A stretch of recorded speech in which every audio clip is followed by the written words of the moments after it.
Thank you, Pamela, and thank you everyone for being here, both virtually and in person.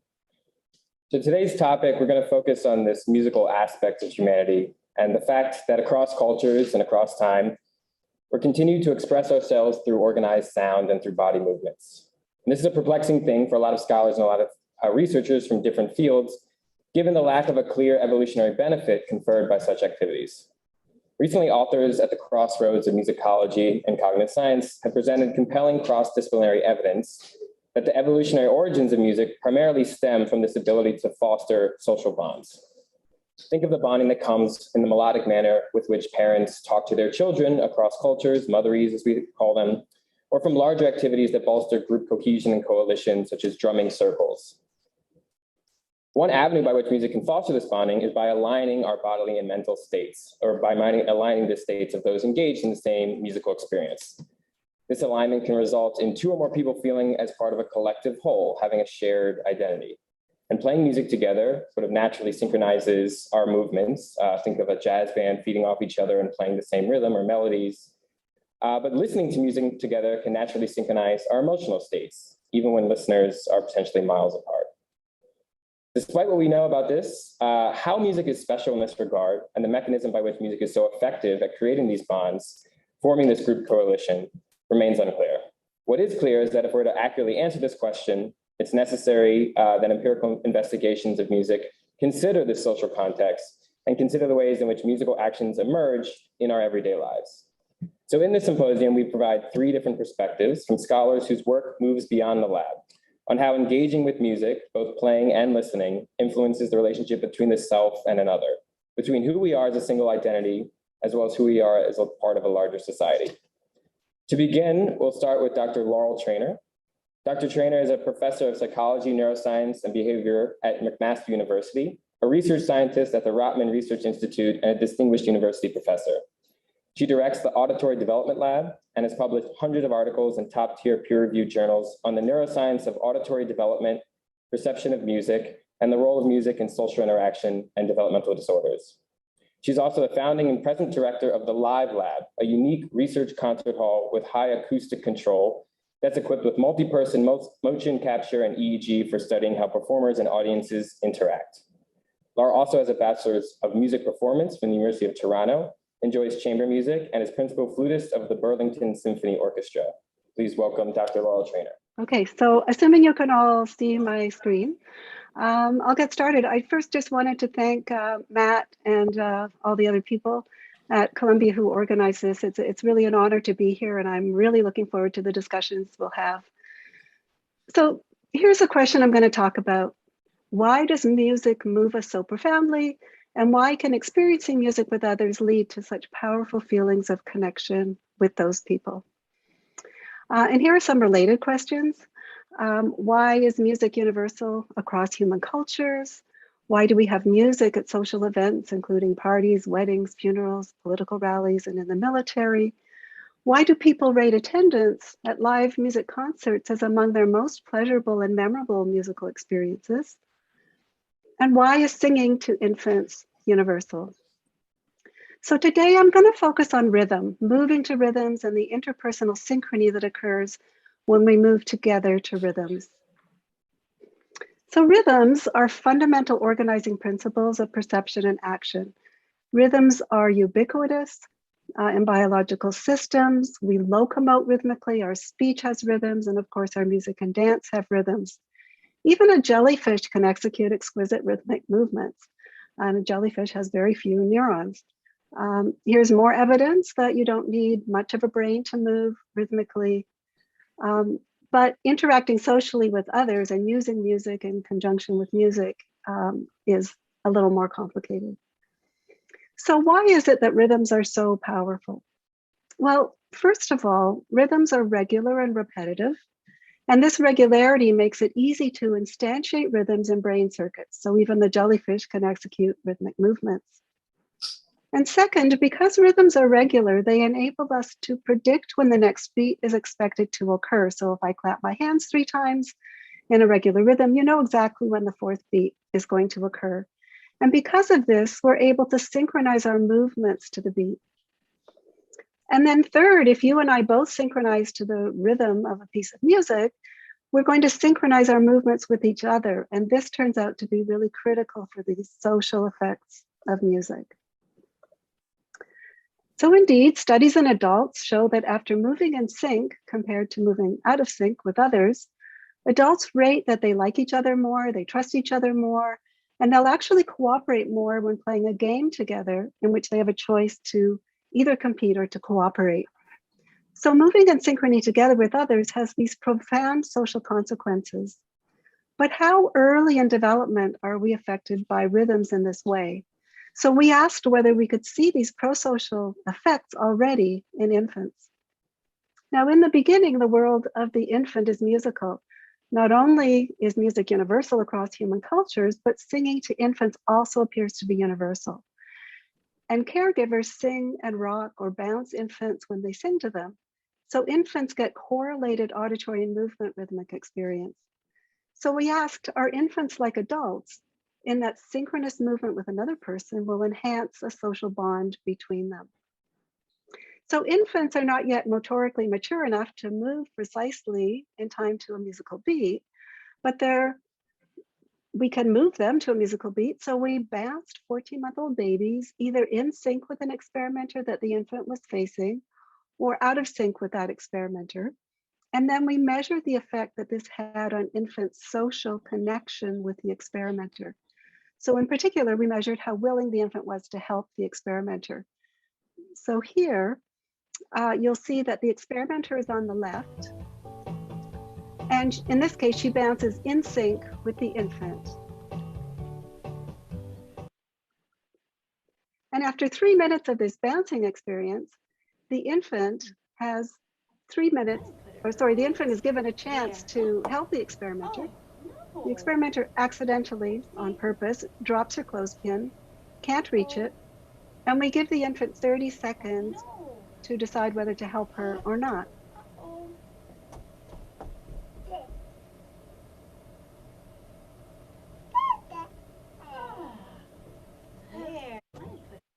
Yeah, so that infant was very helpful. This time, the experimenter bounces out of sync with this infant.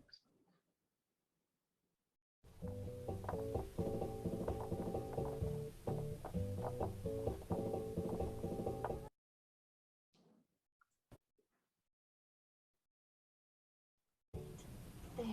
Uh-oh. Oh no. Oopsie. So that infant decided not to help. And in fact, across studies, we found that infants who were bounced synchronously, shown, I don't know if you can see my pointer, but shown here, helped much more often than those who were bounced asynchronously. So incredibly, just 3 minutes of bouncing in sync with an unfamiliar adult greatly increases how willing an infant is to spontaneously help her. So synchronous movement is very powerful for eliciting pro-social behavior in infancy. And we think this is actually related to the early development of altruism. So we've also shown that these effects of moving in sync are socially targeted at the person the infant actually bounced with. So infants are only more helpful to the person who actually bounced in sync with them and not to some third person who, say, read a book and was with the infant but didn't actually bounce with them. However, if infants were shown that someone was a friend of someone that they bounced in sync with, infants also helped the friend of the person that they bounced with. So infants are already using music and moving in sync with other people to decide who to befriend and who to help. And this extends to the social group of those people. So there are profound social consequences of experiencing music and moving together with other people. And even in infancy, infants use movement synchrony as one of the cues to navigate their social world. And these early interactions between infants and caregivers also give us tools that help us throughout our lives. So during the pandemic, people around the world have used music to reach out, support, and comfort each other. And here's just a short video of hospital workers spontaneously singing and moving in synchrony to communicate their support to intensive care workers on the other side of glass doors. And in fact, it looks a lot the way music the way a mother rocks and sings to her infant.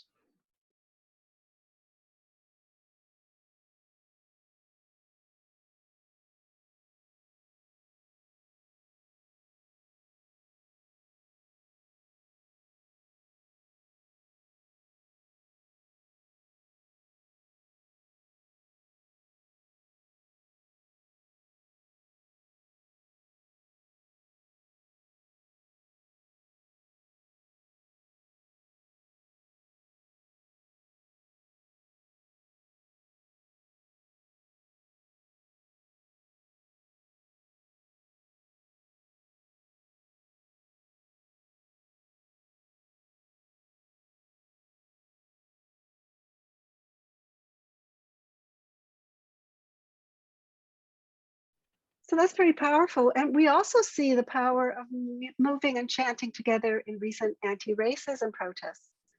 So adults engage in music and movement together in groups when they want to feel affiliated and when they're working towards a common goal. And this brings us back to one of the questions I asked near the beginning of the talk, which was, why are live music experiences so powerful? Well, one possibility has to do with the fact that the music is actually live. So in live music, the concert unfolds in a unique and not predetermined way, and this may increase anticipation and feelings of involvement. Also, the fact that concerts are social events likely affects musical experiences. So experiencing the music with others and being part of the same space as the performers can be powerful experiences as well. And third, audience members often move while they're at live music concerts.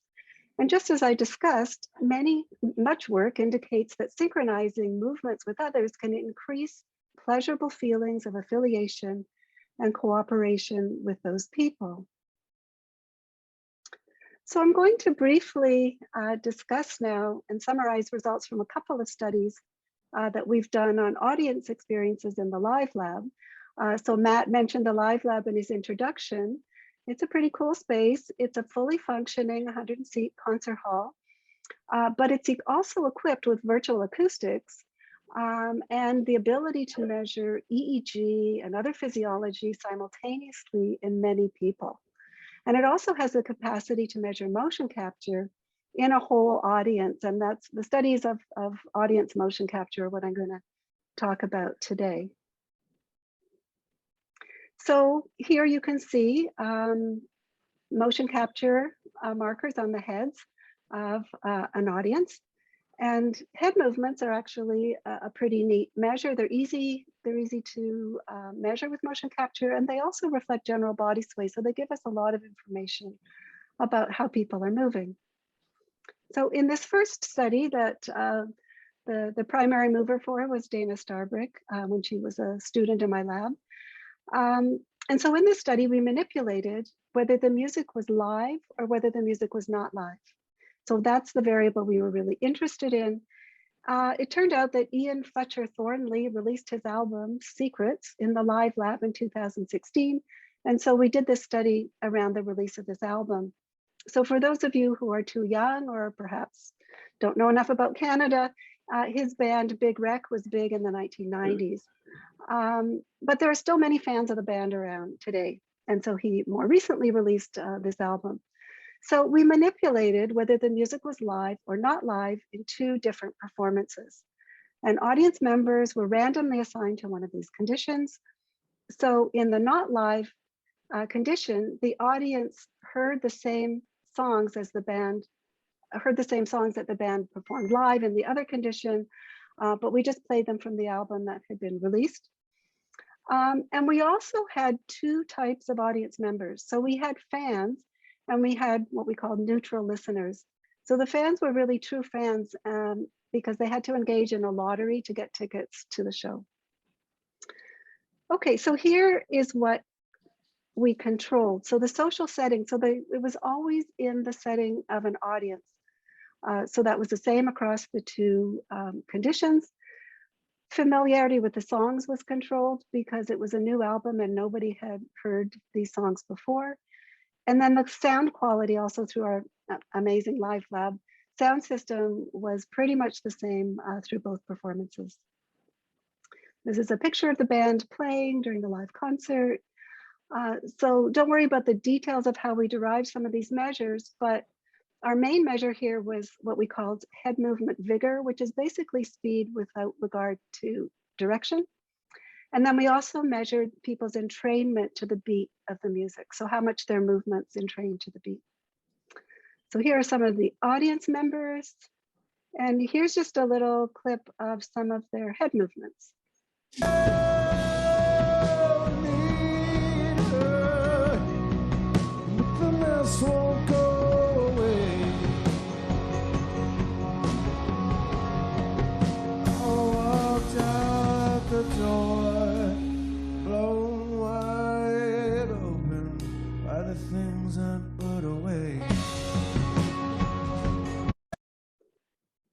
Okay, so here are the main results. First, related to whether the music was live or not live, people moved with more vigor, that is, they moved faster when the music was live, suggesting more involvement and greater pleasure when the music was live. And regarding affinity for the performers, fans moved with greater vigor than neutral listeners, and the fans were better trained to the music. And interestingly, there was no effective musical training, so it didn't really matter if you were a musician or not. The effects were more or less the same. So from this, we can conclude that beyond simply being in the social setting of an audience, experiencing live music affects people's experience of the music. And fans of the musicians experience the music differently. So even to unfamiliar songs, they showed higher movement vigor and entrainment, suggesting they were enjoying the experience to a greater extent.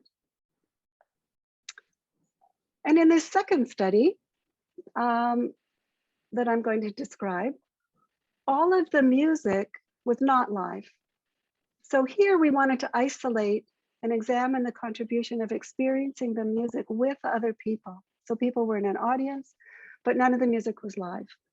So we used 4 pre-recorded songs, and 2 were rated as having high groove, which means people want to move to them, and 2 were rated as having low groove, which means you can still enjoy them, but you might not want to move to them as much. So crossed with this, and this was our most important variable, we manipulated the visual social cues.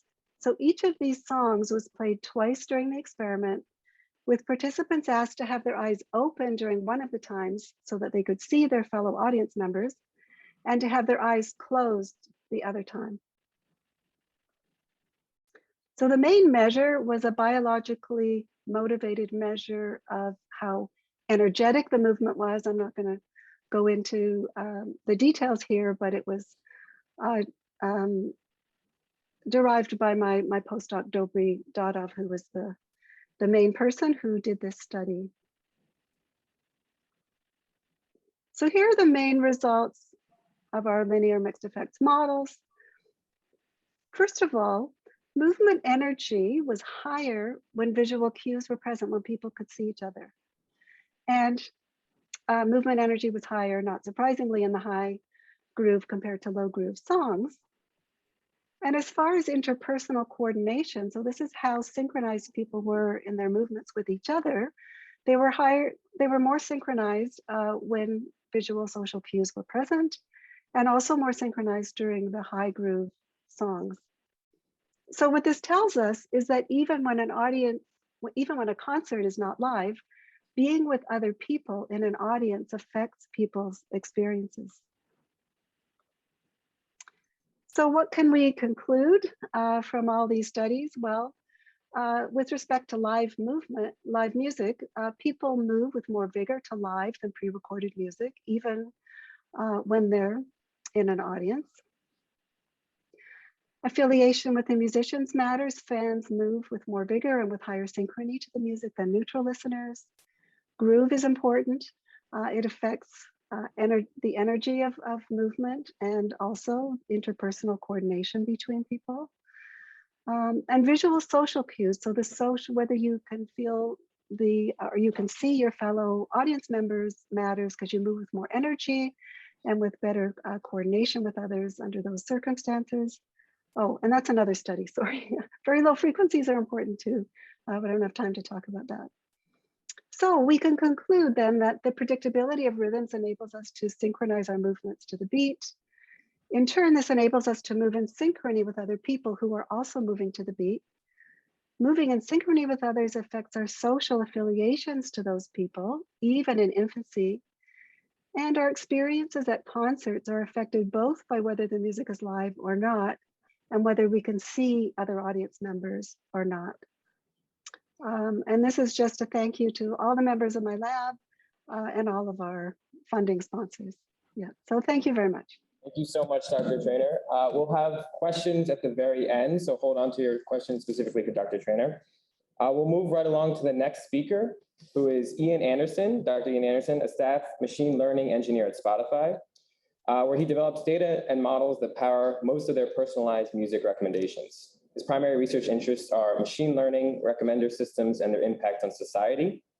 Ian received his PhD in physics from Johns Hopkins, where his thesis was on the discovery and properties of the Higgs boson, which I want to hear about in another panel.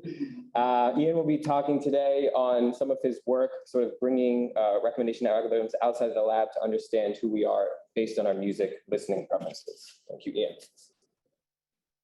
Hi there. Can you hear me? There are people here as well. Thank you, Zoom. Thank you, Matt. I put in a slide just to basically repeat whatever I just said. I don't have time to talk about the Higgs boson now, but I'll give you a spiel afterwards. So most of my work is with data and recommendations, looking at music and how people listen to music. And my intent coming here is to talk about what could we learn based on how people listen to music in kind of a ecologically valid setting, right? When people talk about what they listen to, that may not be quite what they actually listen to. So the musical universe has changed considerably over the last handful of decades. On the right, you can see the percentage of revenue in the US coming from different media. And for a long time, I mean, I'm not going back like millennia, music, of course, predates recorded music. It was only available as a physical good. It was either vinyl, cassettes, CDs, these required players, you had to go out and purchase them. And then your accessible library was only what you could afford and what you were aware of. In the last handful of decades, especially since about 2004, that's changed considerably. Most music consumption at this point is done through downloads or streaming. And increasingly, this has moved to device agnostic listening. You can have it available at all times. It's with you. It's the iPod. It's the internet. Everything is available. So what does this mean in terms of musical preferences? And furthermore, what does this unlock for us to understand about people? With Spotify in particular, that's where I work, so I'll speak for generally that perspective. Modern music streaming is relatively ubiquitous. So as of June of this year, we have availability in 178 markets. It's available via both ads and paid subscriptions, so you can get it without ads and kind of play whatever you would like. We have a global library of about 70 million tracks, and we have almost 400 million, it's 365 million monthly users globally.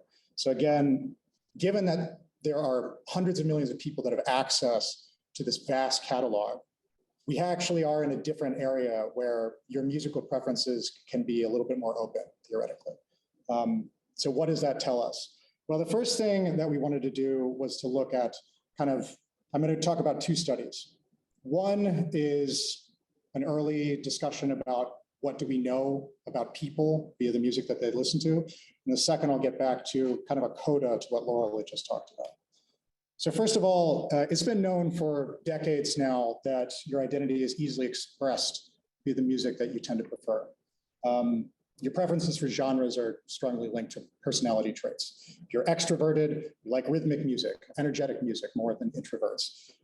If you're open to new experiences, you tend to prefer more complex or reflective music. And this seems to have like a natural cadence to it. Additionally, people tend to find music or environments that fit whatever drives, traits, or needs they may have. So these things change, of course, over time. As you get older, you are now moving more in towards emotional regulation. You're moving towards nostalgia. You're moving towards things that you need to play in the background in order to get tasks done, but children and adolescents in particular are using it as identity development. I'll talk about that in a bit. But in the past 5 years, there was a meta-analysis that came out that said all of this prior research was looking at self-reported musical preferences. And if you look at that in more detail, you find that the impacts are actually pretty small. So it kind of created a bit of a crisis in terms of, okay, well, we intuitively think that this is true, but can we actually measure that this is true? And this was our first foray into this field. So we took an exploratory approach. We tried to go as open-ended without an expectation about what we would end up seeing. We asked a group of Spotify users to complete a questionnaire about the big five. So that's openness to new experiences, conscientiousness, extroversion, agreeableness, and neuroticism, or emotional stability is the inverse. I'll talk about that. You use characteristics of what they listen to, how they listen, their behavior, and demographic information in order to try to predict the personality of these individuals. And then you report that back, the key correlations, to see how does this react to existing literature. We focused mostly on this idea of ecological validity. People could listen however they wanted, and then we would just observe it after the fact with a goal of eventually moving towards future studies.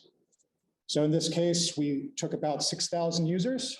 They aged between 18 and 75, more in their 20s. That tends to be the people that stream music more, but it's not exclusively. It's about 50% male. And in aggregate, it was 660,000 hours of listening to music. So we took that data over this 3-month window and we aggregated it into a couple of different profiles. So of course, as with prior works, you look at genres, but you expand it and you look at the moods of music themselves, things like sentimental or brooding or defiant.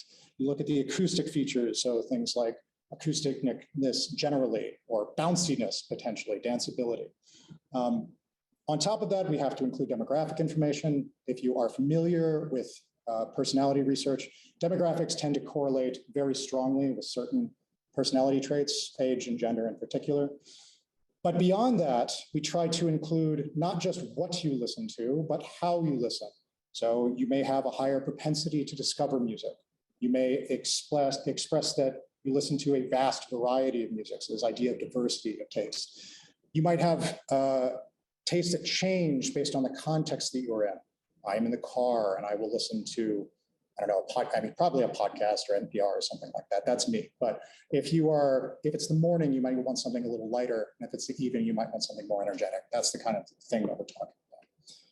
So we ran through this group of users and all of their data, and we found a number of significant correlations. I'll point out that every correlation on this slide has p 10 to the minus 8 or lower.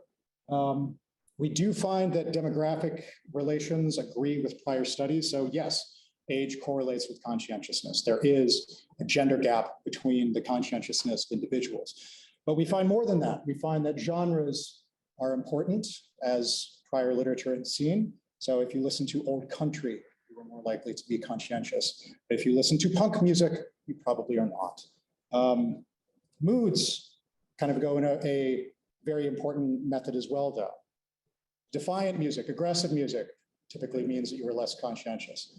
Whereas if you are listening to more upbeat, more empowering music, you're more likely to be conscientious.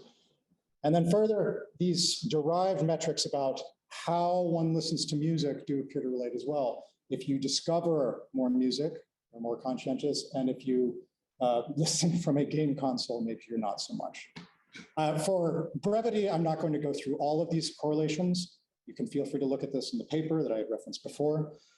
But when we take this in aggregate and we look at the 5 different traits, these are the correlations between the predicted and the observed as reported by individuals. All these correlations are about 0.3 or higher. And the broad results agree with prior literature for the most part. Extroverts, yes, they do listen to less instrumental music, but introverts, curiously, are actually listening to more higher energy music. And yes, people who are open to experiences tend to listen to more reflexive music. Generally, we saw that there is value in this data, but genre is insufficient. It's certainly a key part of it, but what you listen to and how you listen to it does reflect, or at least coalesce with the personality that you have as an individual. So I had mentioned that I wanted to put up a coda compared to what Laurel had mentioned before in terms of social bonding. So the second study that I want to talk about is looking at this idea of social identity. So we know that music strengthens these social relationships, creates this kind of currency, this bond.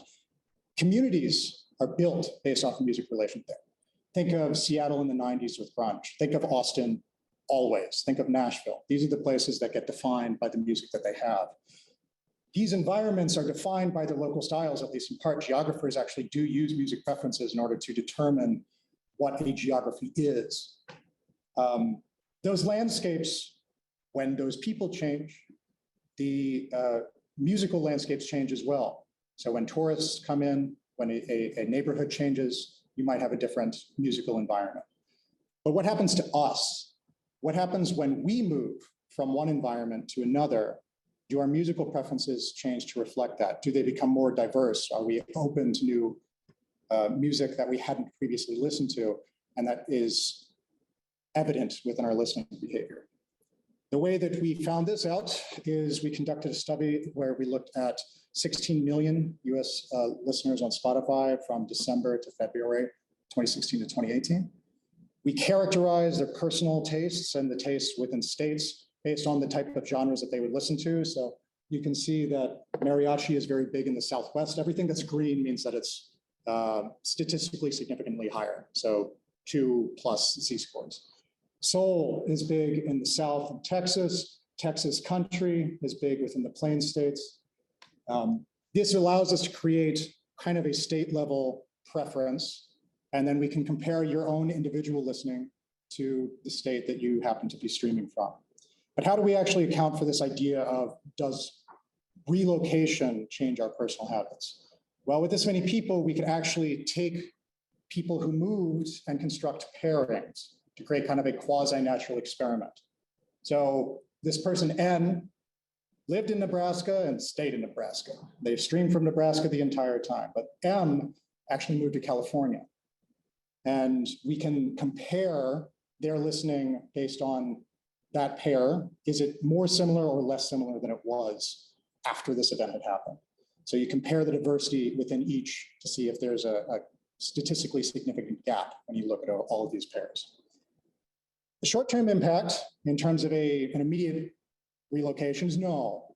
If you move within a year, there doesn't appear to be any strong, significant change in terms of what you listen to. Your music taste does not change significantly. But over a longer period of time, if you kind of make an assumption that you were traveling home for the holidays, and we look at these much longer periods of time where you were in Nebraska, but now you live in California much longer, and then you go back to Nebraska for your holidays, you find there is a slight difference. You do become a little bit closer to the state that you have moved to. You are influenced in your musical preferences by your environment. But for the most part, our musical preferences remain more similar to our home state. So it's not like a total shift over. We still retain some amount of musical information. It is inherent within our social identity from the environment in which we grew up. So these things are past. So you may ask the question, how, when, what mechanism would cause this? It is a myth that only young people listen to pop music. And it is a myth that older people do not listen to pop music. Everybody listens to pop music. It's called pop for a reason. It's popular. So despite that, though, when you account for this overall popularity trend, you find that there is a clear affinity of people who listen to music for music released within their early adolescence or adolescence to early adulthood. So like 10 to 25 or so. This corroborates with past studies. This is the music that you tend to listen to if you're feeling nostalgia. I would be remiss to not mention, we're talking about these very large scale studies, and I try to bring this up every time I give a presentation about this, the ethicality of such research. In the first time that I did this, the early study that Just the Way You Are, looking at personality, I wrote that the research has to be done within the bounds of ethical data usage and collection. I set up an institutional review board to make sure that this was the case. We involved external members. And I personally disavow any future applications that violate the trust of individuals. But with that in mind, if we take this as something that is sacrosanct, it does open up some questions that I think are worth asking about music in society. We are in a recommendations-based world. That's what I do for a living. How should recommendations actually relate to identity expression? It hasn't been the case that recommendations are not part of one's identity expression. The radio has existed for a century now, right? And the radio does make recommendations to you and it does influence your identity over time. But how should recommendations account for this, especially when we're talking about something at a more personal level? What broadly speaking, is the future of local music taste when you have access to a global music catalog? When you have it available at all times, and this is a real question, right? K-pop, reggaeton, Afrobeats are the popular music of today. So what does that mean? And this is not a judgment call, it's just a curiosity. And lastly, what do our collective musical preferences tell us? What else can we understand about our societal experiences in the music that we listen to? Thank you. Thank you so much, Ian. So we're going to end our discussion today with Dr. Vijay Iyer, who's a composer and pianist and currently the Franklin D. and Florence Rosenblatt Professor of the Arts, Creative Practices, and Critical Inquiry at Harvard University. He's released over 24 albums, collaborating with a variety of artists across disciplines. He's also received the MacArthur Fellowship in 2013 and was the 4-time Jazz Artist of the Year in Downbeat International Critics Poll. At Harvard, he holds a joint appointment in the Department of Music and the Department of African and American Studies, and his recent writings appear in the Oxford Handbook of Critical Concepts on Music Theory, the Oxford Handbook of Critical Improvisational Studies, and the Journal of Jazz and Culture. He earned his PhD from UC Berkeley in an interdisciplinary program in technology and the arts. So thank you and welcome, Dr. Vijay Iyer. Hi, everybody. Can you hear me? I'm the kind of person that usually is the least audible person in the room, so I'll be shouting, and so I apologize to the people online who have to experience me shouting to their faces. My name is Vijay Iyer. I'm very happy to be here, and I'm also really glad to be on this panel with these really fascinating and important researchers. I'll never forget the first time I heard Professor Trainer present that work on influence about 8 years ago in Baltimore. I still get chills thinking about it. I was just telling my family about it last week, and it happened again. I got chills just thinking about the groundbreaking and world-changing importance of that discovery. And Ian, I am thankful for your presentation too. And what can I say? I'm somebody who has like 30 hours of my own music on Spotify, so thanks to your boss for the royalty check I got, which paid for a cappuccino with oat milk the other day.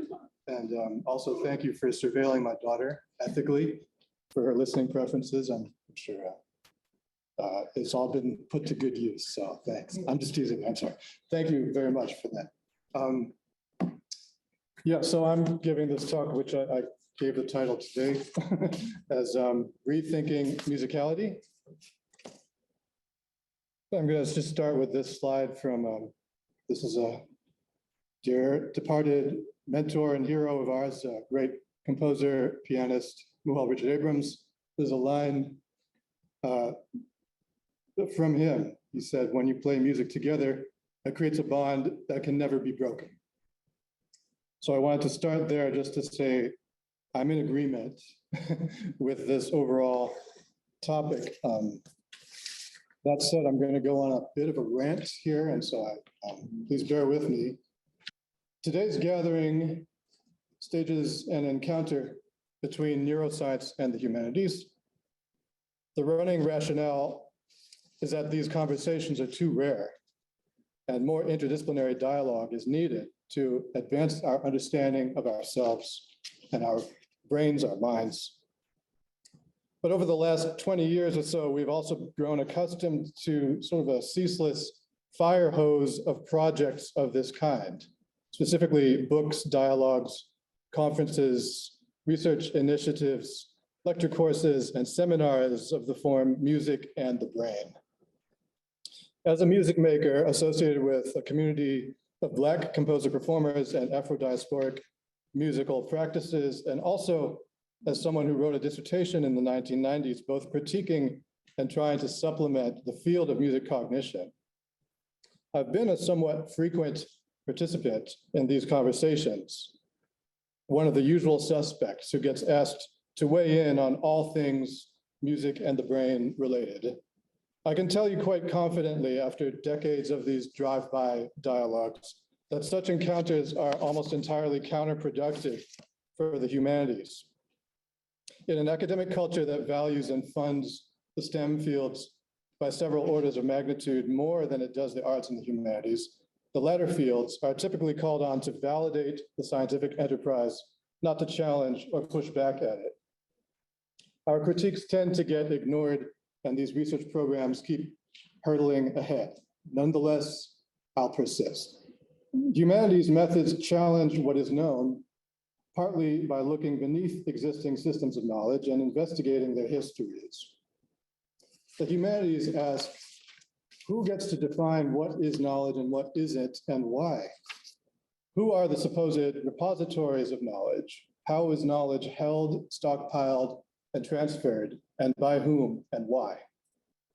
These questions are nagging ones, they're annoying, tedious, repetitive, but these are the questions that have brought about the epistemological revolutions of the last 5 or 6 decades. They are why, for example, Black studies and feminist and queer theory and Latinx studies and Asian American studies and Muslim American studies and Native American studies have given space for the production of new forms of knowledge and have transformed our understanding of the violent imperial and genocidal histories of the last 5 centuries that brought us all to this very place, the Munsee, Lenape, and Wappinger lands on which we are gathered today.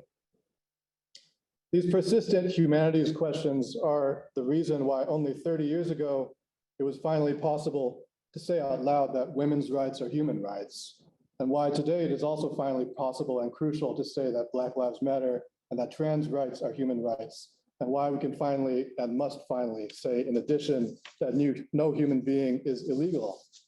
The pattern here is that the most trenchant humanities questions have literally extended the category of the human being, legally and otherwise.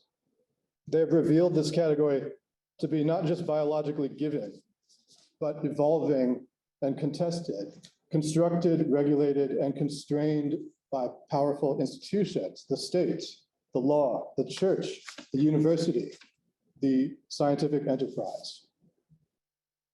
Elsewhere, I've argued that the category of the human, that contentious, fraught conceptual battlefield, is also the category of music. What I mean is that far from being a biological fact, music too is an ideological battleground, a space that is not universally agreed upon, but is discursively constructed and policed to make it seem as if it were so.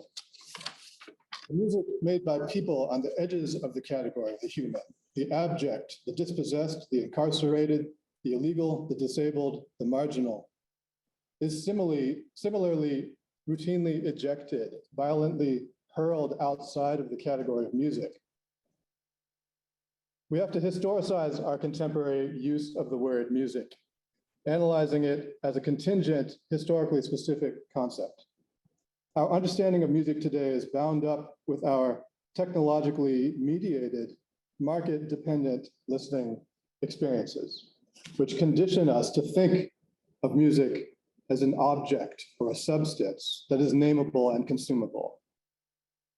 Our conception of music additionally depends on Western epistemologies of aurality, instrumentality, and humanity or animality that emerged in the last half millennium of European imperialism, exploration, enlightenment, enslavement, genocide, and extraction. As European quote unquote explorers encountered their racialized others, they believed indigenous people to be at the edge of the human category. They took their musical behaviors as noise, They, like today's scientists, discursively delimited what human music must and must not be. There's already a discipline and department at Columbia Barnard that would offer an ideal setting for dialogue between neuroscience and the humanities, already concerned with the questions I've just outlined. It's called The History of Science. I myself have never seen a critical account of the field of music cognition by a historian of science, but I will gladly draw your attention to a music theorist here at Columbia and in the room today, Mariusz Kozak, who is currently writing a history of music cognition, and also to a historical musicologist at Harvard, Alex Cohen, who is currently finishing his dissertation on music cognition's early links to the pseudoscience of eugenics. When the humanities do appear in an interdisciplinary forum like this one, they are usually represented as overwhelmingly white. And like Cohen's subject, Carl Seashore, often channeling some version of European cultural nationalism. For this reason, dialogues on music and neuroscience, and indeed the entire bustling research field of music cognition, have long operated from a profoundly Eurocentric working definition of their topic. I've argued for years that this field's object of study is not so much defined as it is asserted and propped up in a manner specific to Euro-modernity. The supposition of what music is conditioned by Western rational man's myths, his just so stories about himself. The scientists who engage in such lines of inquiry often fail to bear witness to their own cultural embeddedness. Today's hypothesis, for example, that music brings us together, carries within it a few presuppositions. One, that there exists some universally identifiable object or substance called music. Two, that there exists a we who can apprehend it as such. And three, that we is not a priori together, but actually in some natural state of mutual alienation, an aggregate of solitary eyes, listening to a disembodied sound and electing to bond because of it. As a thought experiment, let's consider what would have had to be in place for anything resembling music to happen prior to the relatively recent advent of electronic recording and amplifying technologies. Suppose that you time traveled to 1821 and somehow heard some music. What this would have meant is that somebody or some bodies had to sing or stomp or clap or play instruments within earshot of you and your fellow observers in a space where they could be heard and not drowned out by other sounds, and that it would have shown up to you as none other than the sound of human action. This means that rather stringent conditions of sociality had to have already been met. For you to say then that you were brought together by music would be beyond obvious. It would be circular and a little odd as a claim. To carry this even further, for a group of music makers to act in rhythmic unison, for example, to clap and stomp and drum and dance in steady rhythm without amplification, requires physical proximity. Sound travels at roughly a foot per millisecond, which means that someone 500 feet away from you in space is also half of a second away from you in acoustical time. They cannot play in unison with you. They cannot clap or sing in unison with you, no matter how loud you are. For purely physical reasons, humankind's quite singular capacity for musical unison is radically local. It's microsocial, even intimate. To have a musical experience meant that someone was addressing you or vice versa. It meant that you and someone else were close enough to sonically address one another and to aurally synchronize your actions. You are already, by necessity, physically and socially together. You are already a member of this us. And that membership enabled an act of music making. Music was not ever present unless there was already such communication, connection, communion. In other words, it's not that music brings us together. It was humankind's being together, its sociality, that facilitated and conditioned music making in the first place. Music was always precisely the sound of us, of we, of people doing things together, signaling, synchronizing, and organizing sonorous actions in the realm of the social. Furthermore, the social, the space of us together, is not some dimension that gets added to human life as a bonus. It is the context of all human life, all human activity. The so-called realm of the social is the only realm where people have ever lived, which is also the realm of music. Music is the sound of people listening to each other. So why then in 2021 do we find ourselves asking whether music brings us together and how? It's because we had hypnotized ourselves with some myths about the ontology of music.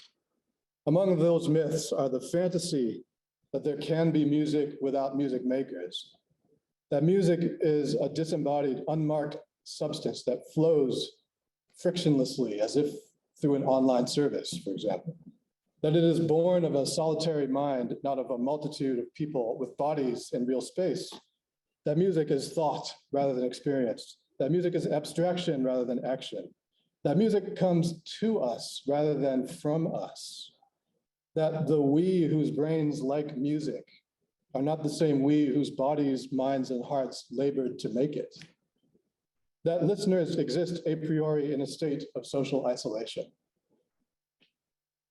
Also, that there is a clear line between music and non-music, that music is a stable and uncontested category with fixed boundaries rather than as a fluid category that is continually made and remade. This runs counter to what composer saxophonist Charlie Parker once said. They teach you that there's a boundary line to music, but man, there's no boundary line to art. So instead, we must listen beyond our last century of sound mediation and beyond the last 5 centuries of racial capitalism that undergird Western science and reason, and instead re-examine what music might have been on the timescale of 100,000 years, the era of human sociality. There's one key thinker who I believe can rescue this conversation, the influential Jamaican writer, cultural theorist, and polymath, Sylvia Wynter, now 92 years old, who has written trenchantly around the intersections and fault lines of the humanities, sciences, and Black studies. Lately, I've been hovering around her work because it exactly addresses the problem highlighted in this conversation. The text of Wynter's that I will draw from today is titled Unparalleled Catastrophe for Our Species, ? Or, comma, to give humanness a different future, : Conversations, jointly authored with Catherine McKittrick. In their exchange, Wynter considers the conceptual space opened up by Darwin's epistemological rupture or leap. This is a quote from her. That is, its far-reaching challenge to Christianity's biblical macro origin story, the divide between an ostensibly generically Christian mankind on the one hand and all other species on the other. And of course, Darwin offers a view of a continuum between humanity and other species. She adds, what I'm putting forth as a challenge here, as a wager, is that the human is meta-Darwinianly a hybrid being, both bios and logos, bios and mythoi together define what it is to be human. In other words, it's not just the genetic information that defines in this perspective what it is to be human, it's also the urge to define what it is to be human that defines what it is to be human. Notice, she continues, one major implication here, humanness is no longer a noun. Being human is a praxis.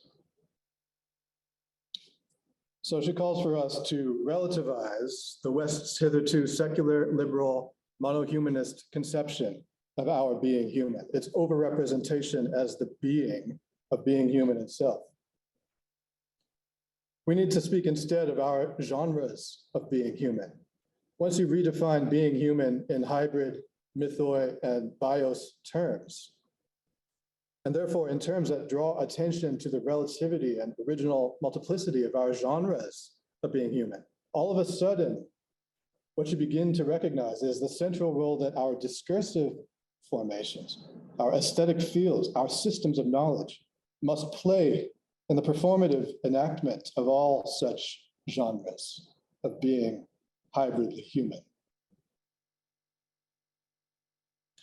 To this end, she considers the site of Blombos Cave, South Africa, home to the earliest pieces of human art ever found, a 77,000-year-old etching in ochre in a humanly organized crosshatch pattern in the context of what is further revealed to be a 100,000-year-old workshop holding the tools for art making. It is found among evidence of catching, cooking, and serving shellfish, an originary site filled with all the ingredients for culture making, a cave by the sea where humans have gathered with their creations and creating anew, nourishing and grooming one another, marking objects with images for future generations. Winter unpacks the significance of these art-making practices around this master symbol of processed ochre, specifically what she calls the symbolic transformation of biological identity. As ochre as material comes to represent menstrual blood and its representation in art making. What is revealed is, quote, the praxis of the ritual initiatory transformation of the first form of life, biologically born individual life, into what she calls the second form of life, communal, fictive, or symbolic life. She suggests that we need these orienting myths because they make the category of the human, not just a scientifically defined biological creature, but bios plus mythoi. And so she seizes upon this rehabilitative, reorienting myth that regrounds the category, the first instance in humankind's cradle of a ritual of symbolic human transformation of biological identity. So where is music inside of all of this? It had to be everywhere. What might a human life world sound like? A scene of sociality among artisans and others gathered inside the echoic caverns of Blombos Cave, 90,000 years BCE. If we want to consider what might hold about music on the scale of the human species in all of its genres of being human, including music you will never hear, made by people you will never meet or even know about, people from Europe's last 5 centuries, people from Asia and Africa today, people who died almost 1,000 centuries ago in coastal South Africa. It's perhaps necessary to rethink music from fundamentals straddling bios and mythoi as one of our ancient practices of constructing humanness. To conclude then, I submit that it is not actually music per se, but musicality that binds us. What do I mean by this? Musicality, I would offer, is not what scientists think it is. Let's agree that it denotes an emergent quality of establishing musicalness or becoming musical. If you ask anybody on the street, not all musical things are called music, and not all music is universally felt to be musical. To call something musical is to confer a special value on it, much more rare and important than mere music, that ubiquitous substance that wallpapers modern life. It means that it feels the way you believe music is supposed to feel. There's a little Twitter poll I conducted about a year ago. You can read it as you like. I got hundreds of responses to this question. What's not music that feels like music to you? musicality is an entirely subjective quality of, let's say, feeling called, guided, or hailed into an affective relation with the sonorous acts of another. This quality came about in innumerable ways. We have diverse musicalities for various modes of relation. Musicalities arise as embodied, which is to say affective and temporal relations among beings and objects. Not just sound making, but sonic mattering.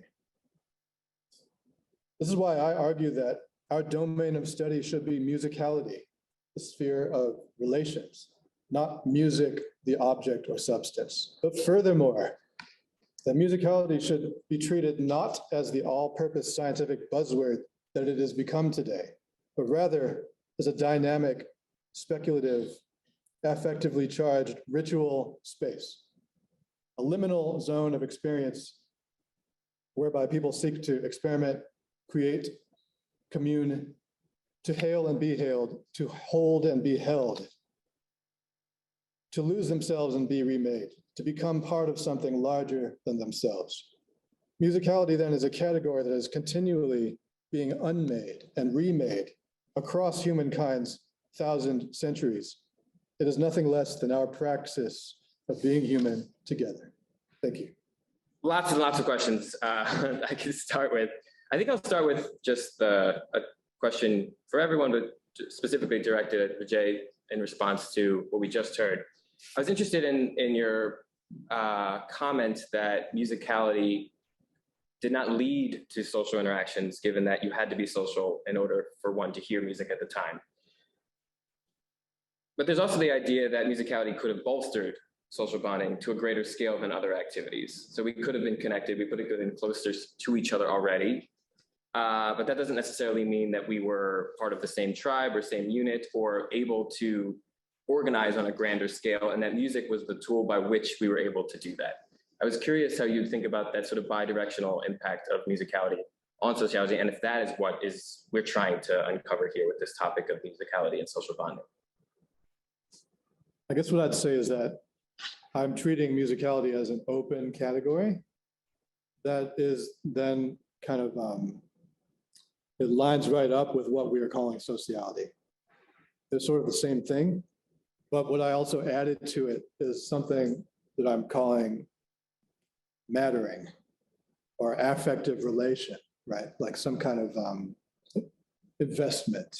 Mm. When a person calls something musical, or music-like, reminding them of what music should feel like. What they're usually talking about is something that they care about. Their children's voices, for example, or food that they love. So there's an emotional investment there, which seems to be at the heart of the issue, whether it comes before or after what we're calling music is part of the circularity that I'm arguing against, that I think is a bit of a, we're sort of chasing our tails in this conversation because of that, because I think there's no way to disambiguate music from musicality. So, so I'm basically calling for a much more open perspective on our object of study, because I don't think it's been clearly defined, honestly. I think our definitions are caught up in modernity, in our technologically mediated sense of what music is. Do any of the other panelists have any points on that? Yeah, I might just make a little comment. I'm not an expert in all the subtleties of the arguments in humanities, but I think one thing that probably fits very well with that is that in the West we tend to have, you know, musicians and non-musicians, and people attend concerts and distinctions between who's performing and who's listening. Whereas actually for most of human history that it wasn't that way. Everyone participated in music, and so maybe in a way that's sort of an illustration of what you're talking about.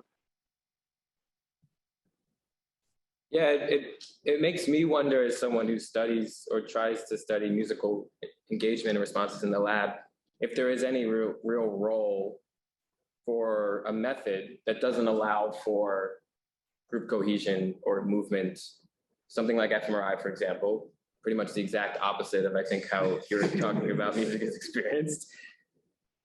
How do you see these technologies being incorporated? I mean, the Live Lab is a great example of something we can do, right? We have some information, some objective measures of how people are responding. Spotify, the same thing, right? We have listening behaviors outside of the lab. Do you see any role for the tools typically used in neuroscience and cognitive science for understanding anything about music? Oh, absolutely. I think, excuse me, when we talk about Spotify listening or anything like that, it is falling into one prescribed notion of behavioralism, which is not by any means, so, yeah, that's not the only way to construct it. I would love to get a more fuller understanding.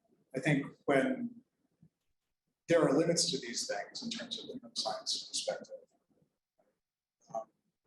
it's a clinical study. It does not account for, as I tried to argue, on the ecological validity. Sorry, speak up a little. Thank you. Yeah. Can you hear me now? Thank you. Inside of a tube, when you're doing the fMRI, that's of course not how we typically respond or even engage with music, either making it's just the relationship between us as people and music. So the clinicality there is lacking, but I still think it says something. I just don't know how we coalesce that with our understanding. Any other question from the audience? Certainly, what we're talking about is fine.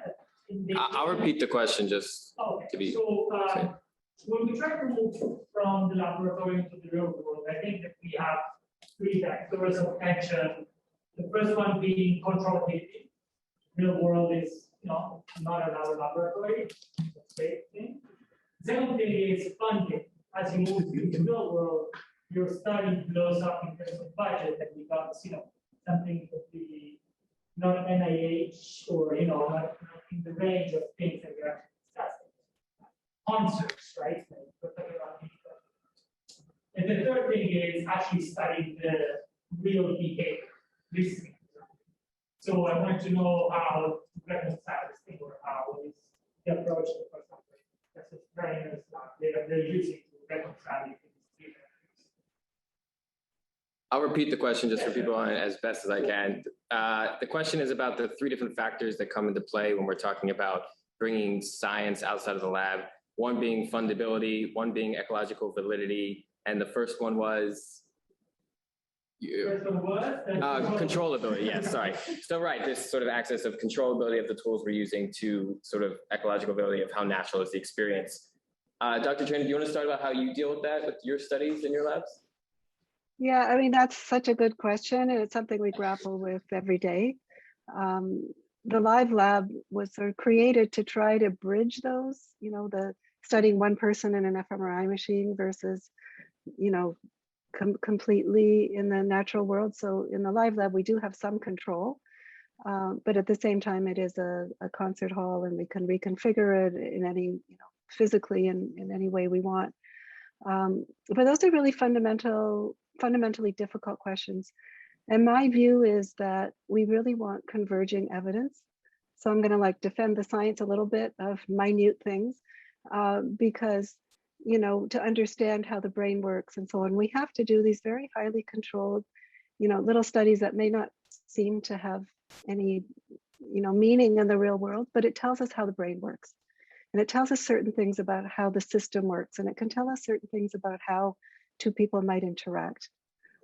But if we really want to understand, real behavior in the real world, obviously it's not going to get us there. So we need that as well. And I think the hope is that at some point, these two sort of bodies of information can converge. I mean, these problems run through, I think, basically all of science, because you can study at, the level of cells, you can study at the level of, neurotransmitters, or you can study at the level of brain systems, or you can study at the level of behavior. And we have lots of studies and lots of areas going on at all of these different levels. But the real trick is, how do they fit together, right? So how does what somebody is describing at the cellular level fit with behavior? And those questions are really difficult. So for me, a multi-pronged approach is probably going to be necessary. I just want to comment really quickly to the point of the feasibility and funds of larger scale research. Making collaborations with industry seems to be one potential way in which we can have access to data in some sort of ethical way, in which we can address these issues on a larger scale while still presumably not costing as much as like running them in the lab. That's one potential way. There's another question? Yes. It's a question for you. Sure. But it is meant to gauge this idea that music is a social phenomenon, and social identity is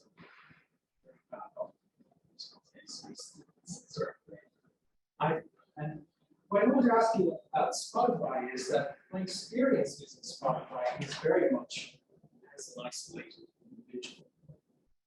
This must be a design decision of Spotify, because when we look at the other major media that you engage with, Facebook, Twitter, these have caused political firestorms of people getting together because they like the same thing. Well, I can imagine that would be a state of all kinds of things to do with just how much matters to us. But there's no way in Spotify that you can be messaging somebody, while you're listening to something. I have to believe this was just a deliberate choice. Can you repeat the question?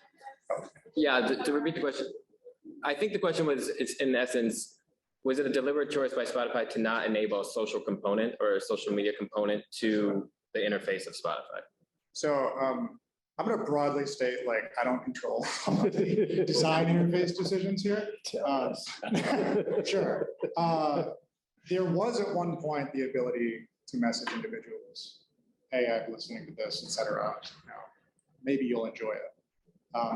There are still sprinklings of that. You can make a playlist that is shared with you and an individual. You can have that auto-generated if you're so interested.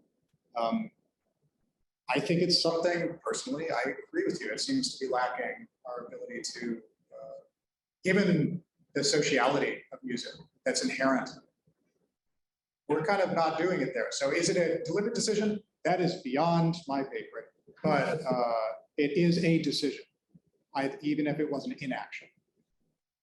Because there's enormous, power, or something could be released. I'm not sure it should be. Exactly. So I've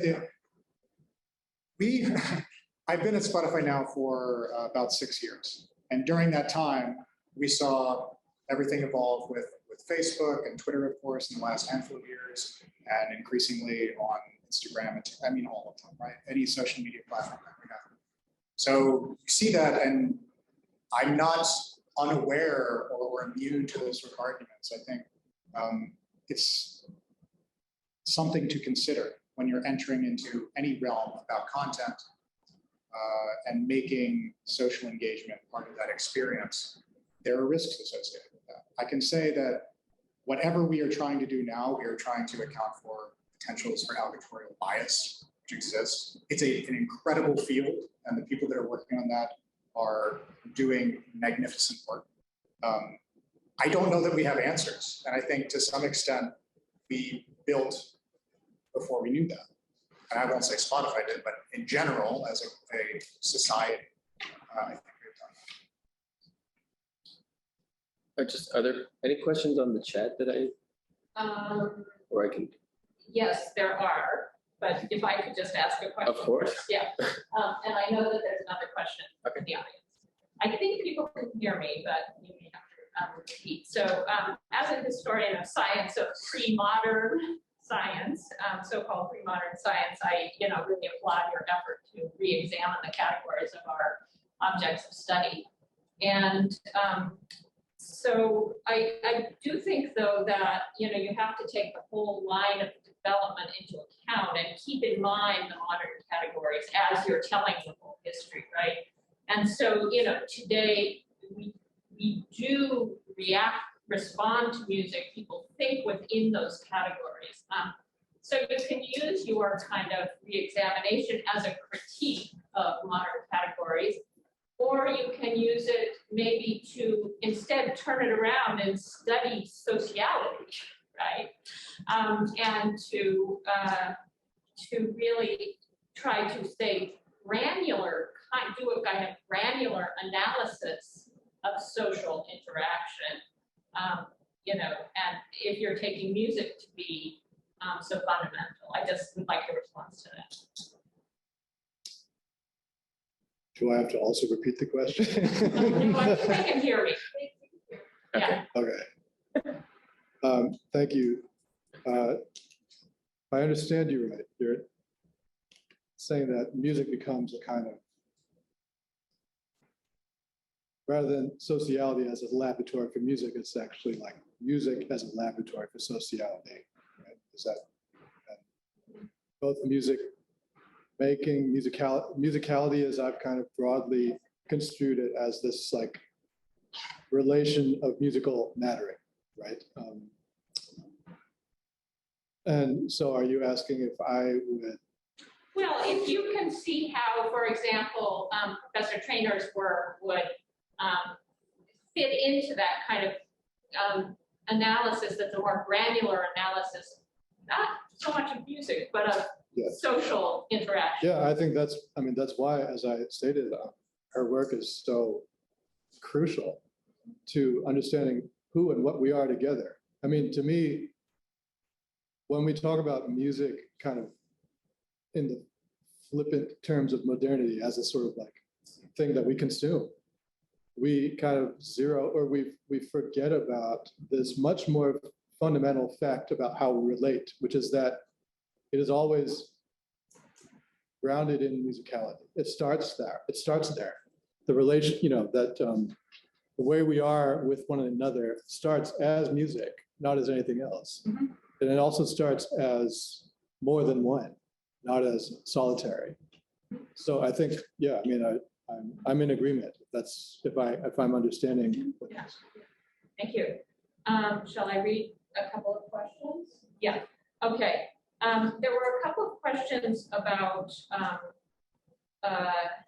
cultural. These were directed partially to Professor Trainor, partially to others, but and one was answered already, but since people can't see it in the room, is there any difference in infants raised in call and response cultures?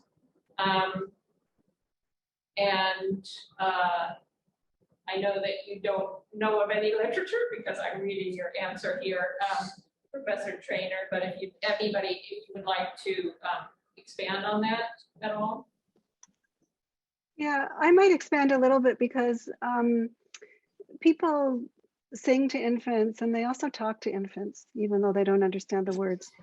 And when you look at how they talk to infants, they do it in a kind of speech that we call infant-directed speech, and it has a lot of musical, what it would be traditionally thought of as musical characteristics. So, large pitch contours, more rhythmic pattern, more repetition, and so on. So they talk in a sort of musical way, but when you look at the way that people, caregivers sing to babies, they do it in a more conversational style. So when we sing together as adults, we usually, or often we have, at least a set melody or something or rhythm that we're all familiar with, and we do it in synchrony with each other. But when you look at the characteristics of the way parents and caregivers sing to babies, they'll sing a phrase or two and then they'll look for a response in the baby.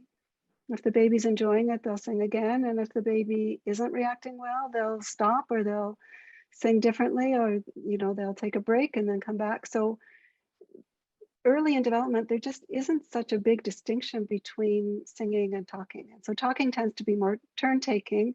And we think of singing as being done more synchronously, but of course you can have call response kinds of music. You can have, poetry and other, things that people recite together. So there isn't a clear distinction between speech and music anyway. And it's even more blurred early in development. Which probably fits into this notion really about it's all about the socialize. It's really about socializing. That's the whole function of it all. So I guess I wouldn't necessarily expect a huge difference early in development, whether it's call and response or not, because infant directed singing is kind of already towards that category. So those are speculations, but it's a really interesting question. And I might just add, that our field of the scientific study of music has been really negligent in doing cross-cultural work. I guess we had to start somewhere, and we started with Western music, but the more we're discovering about different musical systems, the more we're realizing how our basic definitions of music and what it is do need revising. Yeah, thank you. I want to ask another cross-cultural question from an anonymous attendee about the Spotify study using the Big Five. There has been literature showing that the Big Five doesn't apply cross-culturally.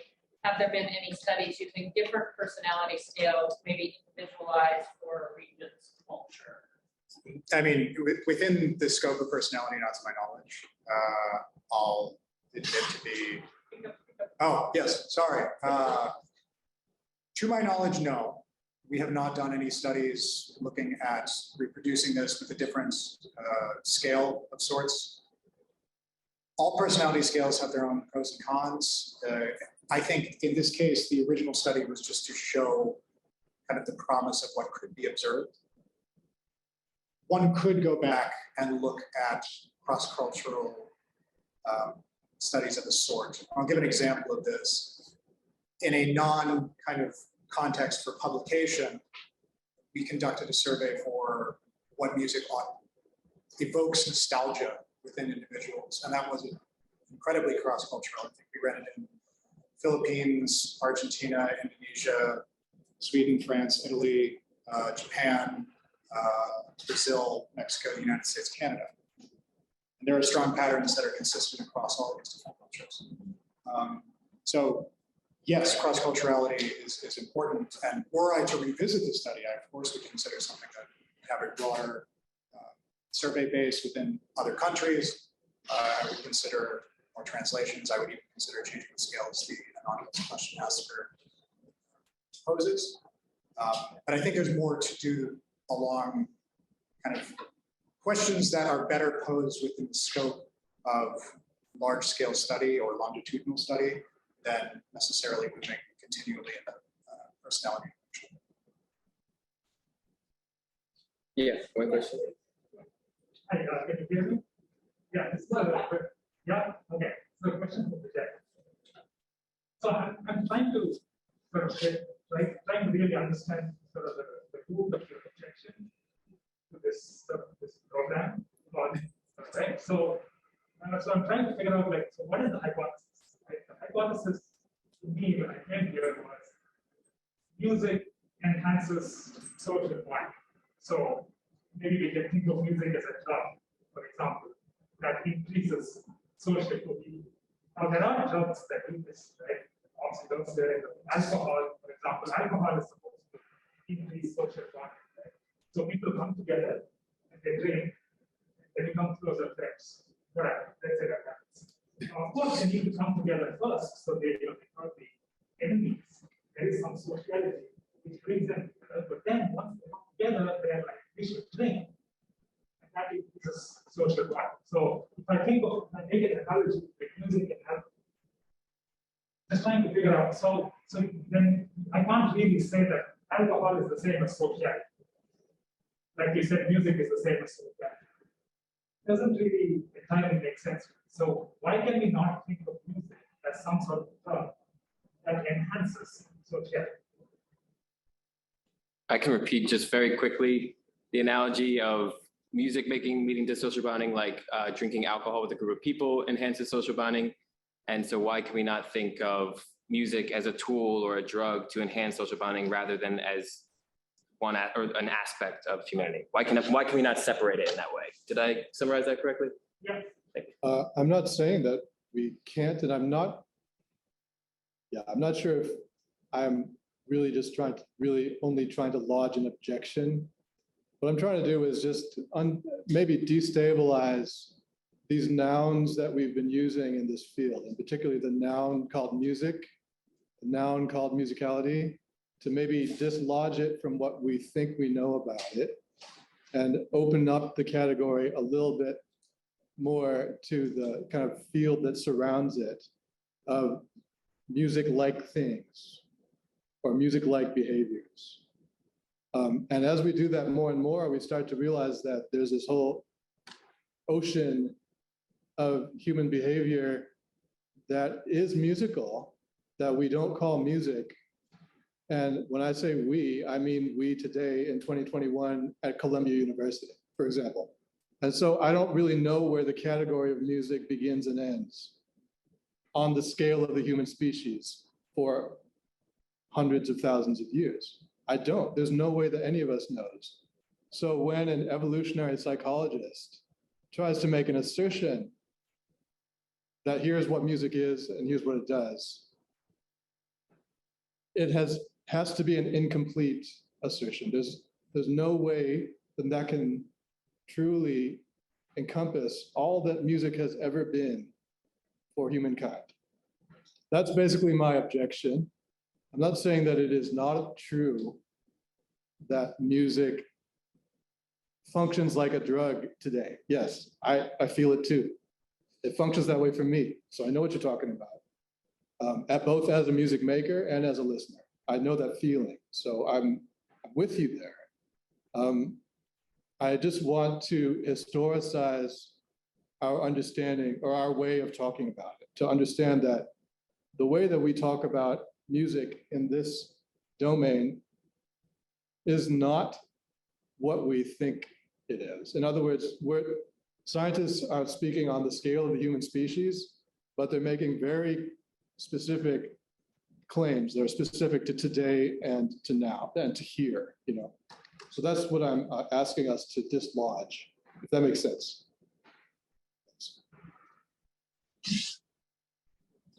Okay. Yep. Well, I want to really thank our speakers. We're going to have to call it to a close. It's just been fantastic. I also want to thank Matt Sachs for a really terrific assemblage of the whole set of questions and this group of really stimulating speakers. And I want to thank our audience in person, our audience on the webinar for your stimulating questions and for joining us. Our next event, the Neuroscience of Maternal Instincts, is on November 22nd. Please sign up on our website to receive announcements and sign up for the event. I really hope that you'll all join us. And I want to just end in this first hybrid seminar by thanking our wonderful staff of the Center for Science and Society.